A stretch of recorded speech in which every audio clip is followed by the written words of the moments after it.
So I think I did it. I think I killed this car. This car has been to Fenland Falls, Orangeville, and I took it to Bolton. I took second in Mini Smash only because this tire went flat and the tire came right off the rim and I couldn't drive no more. So I asked promoters if I could quickly change the tire because I knew I took second, and if I could come back out and do full size with this car. They told me, "You really want to do that?" And I said, "Sure." So I took the flat tire, which was just the rim, and put it on the back, took the donut off of there, brought it around, put it right here. Didn't even leave the track, just did that, and I went back into full size. Just fixed it, drove up to the, I was already in the track, so I just drove up to the parking spot where you have to back up and do your love tap. This car had no rad in it. As of the start of Mini Smash, it had no rad, and as of the finish of big full size, it had no rad. It's got one in there. I thought that was my only hole, so I patched that hole and I filled it full of water, and turns out the whole bottom half was ripped out of it. So I said, oh well, I want to junk it. So this car here, I wanted to kill it, but I started using the back end, playing it smart. I knew the front frame was dinked, so I just started using the back, and yeah, it lasted pretty long. I took one bad front passenger axle shot, which bent the front end really bad and popped my front tire, and that's what led. If I hadn't have done that, I know I would have won full size. Sorry, Mini. So anyway, I tried playing it smart. Back came in nicely. Passenger side, if you take a look on the passenger side, the frame went up and the trunk came down, but it didn't move. It all just came right in. That's what you want on these cars. This car came in perfectly. I could not have asked for anything better. Over there, the frame went up and the trunk came down, but the bumper didn't hold it together well enough to bring it in together. It kind of went down, but it's not on the ground. It's not. Now this is the car here that the body ripped away from the frame for the rear axle, and I needed to put a new one in it. So for me to put a new one in, I actually had to cut and weld it together. So this axle is actually 2 inches narrower than a stock axle. So imagine that being 2 inches wider. But so yeah, I went out with full sizes. I didn't really, I did 2 good hits. I know I did that, but they put me into the corner hard in the beginning, and I can't turn right. So because of how bad this is, I can't turn. So they were really pounding to me in the corner, all on this front end here, and this is how bent it got. Like, that tire is almost on a 45. And I got out of the corner, and I was able to do a full track shot against a square body wagon front passenger side suspension, and I did it as hard as I could. And then I got out of that in the other corner, couldn't turn very well, so it takes me like a 6-point turn to turn around in Bolton because of how narrow the track is. And then I got out and seen a Persian coming for me with his rear end, and I floored it towards it, and I hit him so hard that I actually buckled the frame underneath the car with this car. What actually took me out is how bent this passenger side is. I threw an axle. Now, if you can see, I doubt it, but at the edge of the transmission, I actually lost the whole cup for that. But the K-frame on this car is still straight. The frame rails are still kind of... Oh, no, let's not sugarcoat it. They're dinked.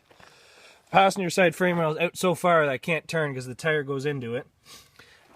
Sorry, that's the driver's side. The passenger side's kinked so hard that it's right into the motor. But you want to see why I like these Cavaliers, guys? All you do is you take the negative and you drop it on. Like so. Turn on the fuel pump. Turn the key.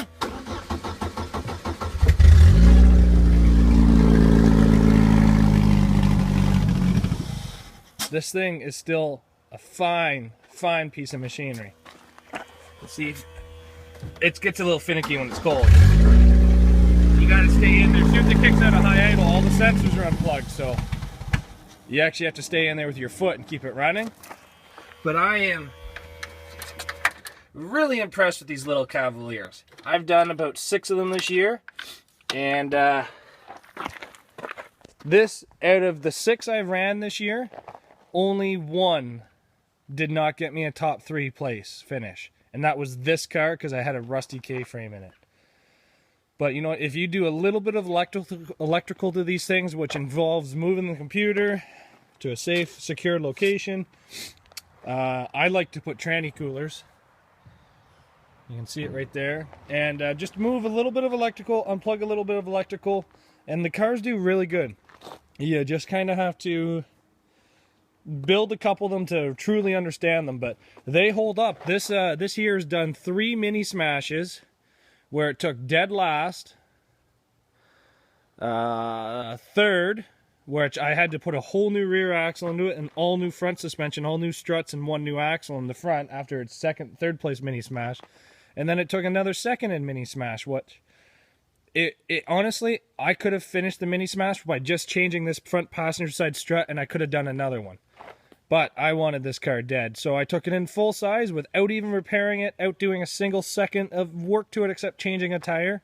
And I took third in a full size with 6 full-size cars, and I was the 1 small car in there.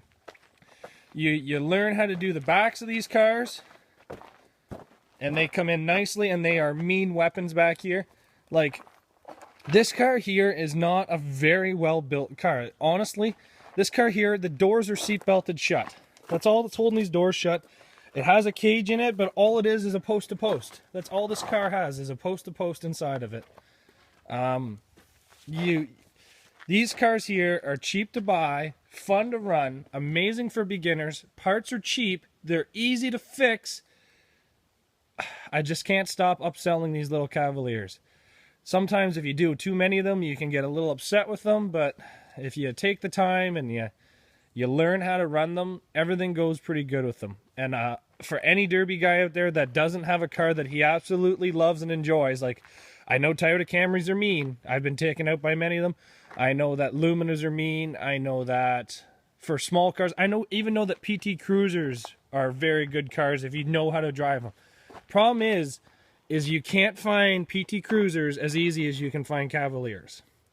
You can buy 5 Cavaliers, learn how to screw up, learn where they bend and screw up on 2 of them, and then you can use 2 that are fully built the way you want them to, and the last one just be parts. And you can do that all for $600, $700 if you get lucky. You can buy them. Those they're hard to find. You're lucky to get 1 or 2 a year. These here you can get 6 a month for under $120 a car sometimes. But yeah, so there you go. I enjoy these cars. Like, this one was really rotted. There was no rockers on it. It was all spray foam. But like, honestly, right now I have 7 Cavaliers on this property, and 3 of them have been pre-ran, and I'm running low on them. So if you get these cars and you learn how to run them, you'll enjoy them. Like, you don't even have to change any electrical or anything. None of the shifters, nothing goes except axles and struts and frames. Obviously, stock frames go fast. But there you go. Take care, guys. Enjoy the derby life.